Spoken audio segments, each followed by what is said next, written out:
सभी का स्वागत है और अब लेते हैं खबर विशेष की ये खबर।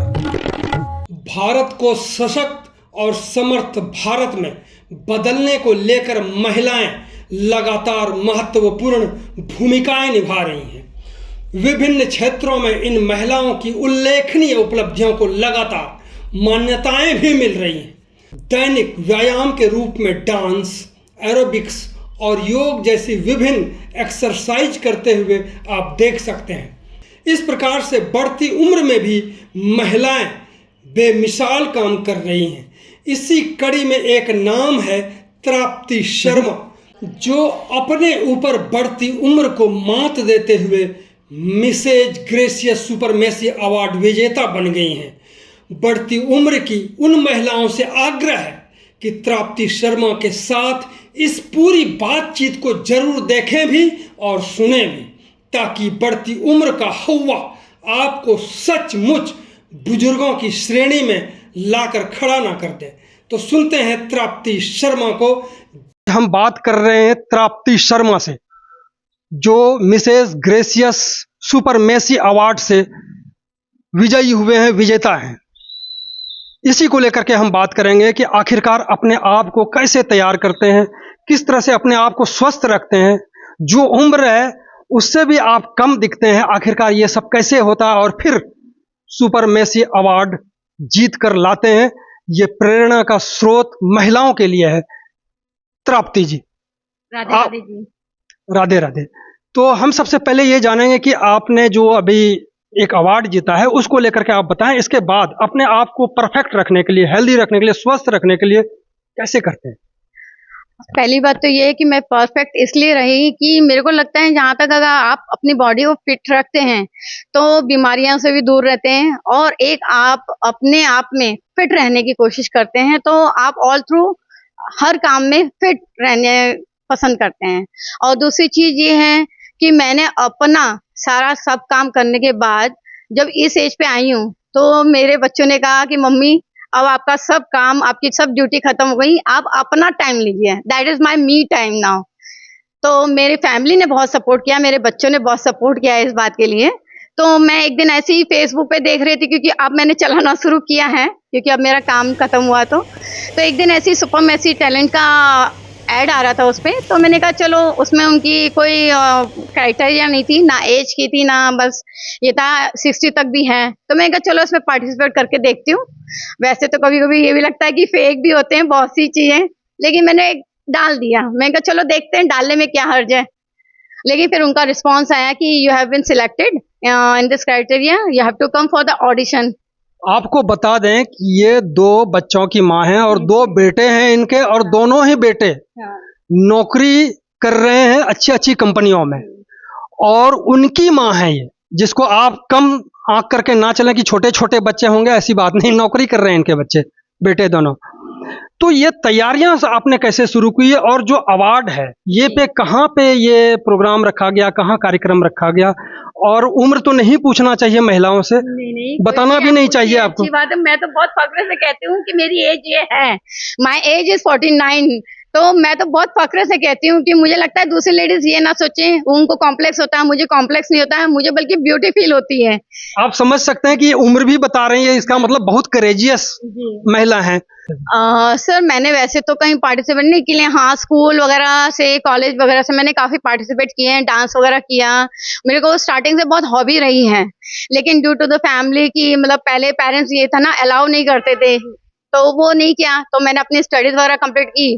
फिर आफ्टर जॉब मेरी शादी हुई, शादी होने के बाद यूपी आई। अभी मेरा बेटा चंडीगढ़ शिफ्ट हुआ, तो उसने कहा मम्मी पापा आप लोग वहाँ अकेले रहोगे तो आप लोग भी यहीं हमारे साथ शिफ्ट हो जाओ, तो मुझे भी टेंशन नहीं रहेगी आप लोगों को पूछने की कि आपकी तबीयत कैसी, क्या है। तो हमने बोला चलो बच्चों की जहाँ मर्जी वहाँ हम चलते हैं, हमारे भी अब काम तो पूरा हुआ है। तो हम यहाँ शिफ्ट हुए पिछले साल, और वही जैसे मैंने बताया था कि आया तो मैंने अपना डाला। तो इन्होंने कहाँ से ये प्रोग्राम कहाँ से हुआ, कैसे हुआ, कैसे बुलाया गया आपको, कैसे अप्लाई किया आपने? ये मैं यही बताने जा रही हूँ। अगस्त में मेरे पास कॉल आई उनकी, ऑडिशन के लिए कि मैं किसकी कॉल आई? सुपर मैसी पेजेंट टैलेंट 2024 की उनकी तरफ से मेरे पास कॉल आई। वो कंडक्ट कर रही है मिस अशिमा शर्मा और उनके साथ थे sir miss Manpreet Singh sir. तो मनमीत सिंह सर और ये दोनों साथ में कर रहे हैं। तो उन्होंने मुझे जब कॉल की तो मुझे लगा शायद ये फेक कॉल होगी, लेकिन जब उन्होंने कहा नहीं आप आइए ऑडिशन देना है आपको, तो मेरी एक और नेबर है उनकी बेटी है, उसने मेरा बहुत सपोर्ट किया। बोली नहीं आंटी आप चलिए ऑडिशन तो दीजिए, यही है कहीं बाहर तो जाना नहीं है। मैं कहा चलो देते हैं। ऑडिशन दिया बाकायदा, तो उन्होंने सिलेक्ट किया। बोले कि अब आपके पास मैसेज आ जाएगा अगर सिलेक्ट हो गए आप तो। हमने तो सोचा ऐसे ही है कुछ नहीं है। फिर बाद में उनका मेरे पास कॉल आया फैब के आसपास रही में कि you have been selected and now you are in final round. तो मैं तो बहुत ही शॉक्ड थी, लेकिन मैंने कहा ठीक है। तो उन्होंने कहा मैसेज आया कि आपका मई में 12 मई को फाइनल राउंड होगा एंड जो प्रोसेस है वो हमको बता देंगे। तो उन्होंने जो प्रोसेस दिया वो सब हुआ और उसके बाद अभी मदर्स डे पे 12 मई को हयात चंडीगढ़ में, 2024 की जी बात हाँ, इसी मई को 10 मई को 4 डेज के लिए हम लोग को बुलाया गया था। और कहाँ पे बुलाया गया? ये होटल मेट्रो में बुलाया गया था और जो फाइनल राउंड हुआ था हमारा वो हयाते में हुआ था चंडीगढ़। ये एटलांटा मॉल के पास है, उसमें ही हुआ था। तो हमारा एक दिन तो इन्होंने हमारा जर्नलिस्ट का राउंड लिया, सेकंड दिन हमारा टैलेंट राउंड हुआ और एक दिन हमें आर्यन कॉलेज के ग्रुप ने हम लोग को इनवाइट किया था। वहाँ पे हमारा रैंप वॉक और उन्होंने भी हम लोग को काफ़ी सपोर्ट किया और उनकी तरफ से भी हमें सर्टिफिकेट वगैरह मिले हैं। उसके बाद जब 12 मई हमारा फाइनल राउंड था हयाते में और उस दिन विनर्स वगैरह का सब हुआ था। तो एक उसमें मिस भी थी, टिन भी थी और मिसेस भी था। तो हमारा जो क्राइटेरिया था वो 40 प्लस के अबाउ ग्रेशियस में था, तो उसमें था। तो हम लोग का एक एक करके पहले फिटनेस राउंड भी था, उसमें ब्राइडल राउंड भी था और उसके बाद डायरेक्ट ग्रूमिंग राउंड था। तो उसमें जो हमारा फाइनल राउंड था उस दिन मेरी फैमिली भी आई थी, मेरे हस्बैंड, मेरे बेटा और मेरी बहू, होने वाली बहू भी, वो भी आई थी, जिसका सबसे आप समझ सकते हैं कि होने वाली बहू भी तैयार हैं और उन्होंने भी काफ़ी सपोर्ट किया, जो बहुत बड़ी बात है कि पहले से। मैडम ये भी जानना हम चाहेंगे कि क्या इस तरह के प्रोग्राम में पहले से भी हिस्सेदारी रही आपकी या ये शौक पहले से था? क्या इससे संबंधित कोई आपने पढ़ाई भी करी है? नहीं सर, इसके बारे में क्वालिफिकेशन भी बता दें। सर मैंने BHSC किया है, होम साइंस BHSC किया है और उसके बाद मैंने अपना क्या है ये बैचलर इन होम साइंस ये बॉम्बे से मैंने किया है और उसके बाद मैंने फैशन डिजाइनिंग की पढ़ाई की। लेकिन जो मैंने पढ़ाई की वो उसमें आगे जॉब भी की थी, लेकिन यूपी में क्योंकि शादी हुई तो वहाँ ऑफिस जॉब वगैरह तो होता नहीं है। तो हस्बैंड ने कहा कि आपका ऑफिस जॉब वगैरह अलाउड नहीं है, यहाँ पे आपको टीचिंग करनी पड़ेगी।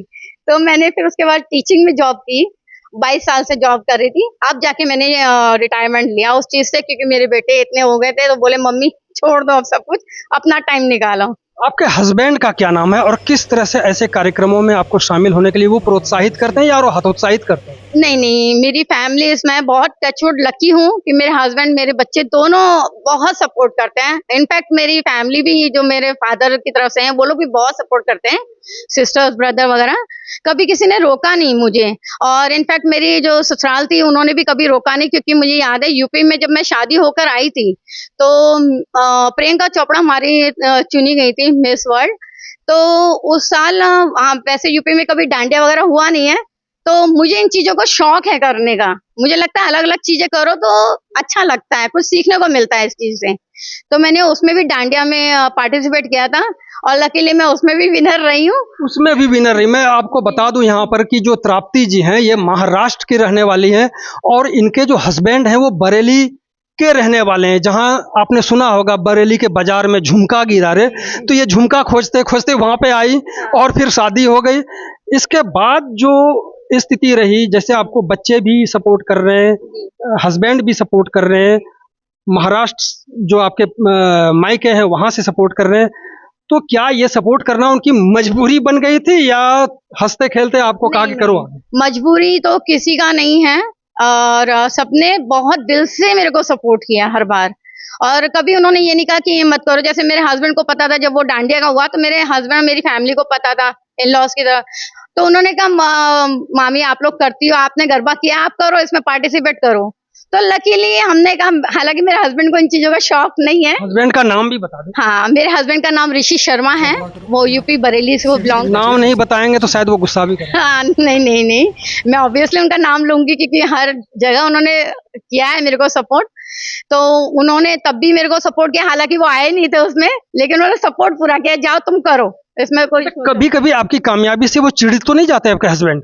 नहीं नहीं, टचवुड, इस बात में तो कोई नहीं मेरे यहाँ की कोई जले या उनको बुरा लगे, उनको बहुत अच्छा लगता है, बल्कि वो तो बड़ी प्राउडली कहते हैं कि ये मेरी वाइफ ने ये जीता है। अभी भी जब मैं जीत कर आई तो मेरे हस्बैंड, मेरे को पता चला, सब लोग कह रहे थे कि भाई साहब इतने सीना चौड़ा करके बता रहे थे कि मेरी वाइफ ये जीत कर आई है, मेरी वाइफ ने ये जीता है करके। और सेम मेरे बच्चों ने भी बहुत बहुत सपोर्ट किया है इस बात में, बल्कि वो गर्व महसूस करते हैं जब भी मैं कोई अवार्ड लेके आती हूँ। आपने हस्बैंड का नाम लिया, दोनों बेटे का भी नाम बता दें, और कितने कितने साल के हैं बेटे? जरूर, मेरा बड़ा बेटा है अंकलेश भारद्वाज, उसकी एज है 26, और वो ओएम में है, बीडीएम की उससे काम कर रहा है, आजकल जलंधर में पोस्टिंग है उसकी। और दूसरा बेटा मेरा है लक्ष्य भारद्वाज, वो आजकल मर्चेंट कंपनी में है, मर्चेंट शिकागो में है, हैज अ सीईएम।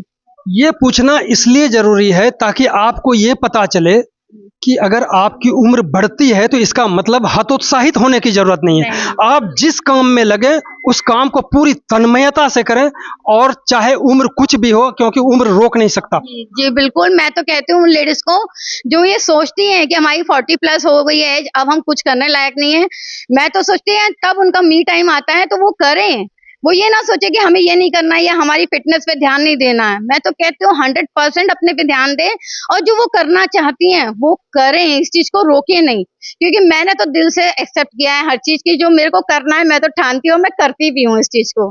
फिटनेस के लिए आप क्या योगा करते हैं, या फिर दवाइयों जो आजकल निकल रहे हैं फिटनेस के लिए दवाई वगैरह, उसका यूज करते हैं? जी नहीं, मैं दवाई वगैरह का तो यूज नहीं करती हूँ। हाँ, योगा मैं जरूर करती हूँ, डेली का है मेरा, बल्कि कभी कभी मेरे बच्चे हस्बैंड भी हंसते हैं कि ये देखो ये शुरू हो गई, तो मैं कहा नहीं, मुझे करना है, मुझे फिट रहना है अपने लिए।